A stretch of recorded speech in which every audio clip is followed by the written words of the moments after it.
YONO வந்து என்ன செய்யறாங்க, யோனா தப்பு பண்றாங்க அப்படின்னு பாக்குறாங்க.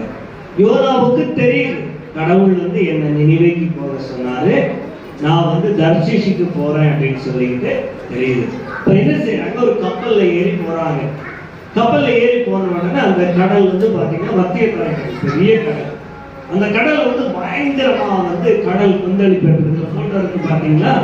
இதுல பயங்கரமான கடல் எதிரெல்லாம் அவங்க வந்து அந்த பொருட்கள் எல்லாம் அவங்ககிட்ட கொஞ்சம் திங்ஸ் எல்லாம் வச்சிருப்பாங்க பாத்தீங்களா. டிராவல் பண்ணும்போது நம்மளோட திங்ஸ் எல்லாம் இருக்குங்களா, திங்ஸ் எல்லாம் தூக்கி அவங்க வந்து கடல்ல போட்டுறாங்க. கடல்ல போட்ட உடனே ஆனாலும் அந்த கடல் வந்து அவங்களால தாக்கு பிடிக்க முடியல. அப்புறம் என்ன செய்யறாங்க, சரி இந்த பட்டணம் அப்படின்னு சொன்னா அங்க வந்து ஒரு துறைமுகம் இருக்குது. யாரு கரெக்டா சொல்றீங்க பாப்பா? துறைமுகம்னா என்ன? துறைமுகத்துல என்னெல்லாம் வரும் தெரியுமா? கப்பல் எல்லாம் வந்து நிற்கும். சரியா?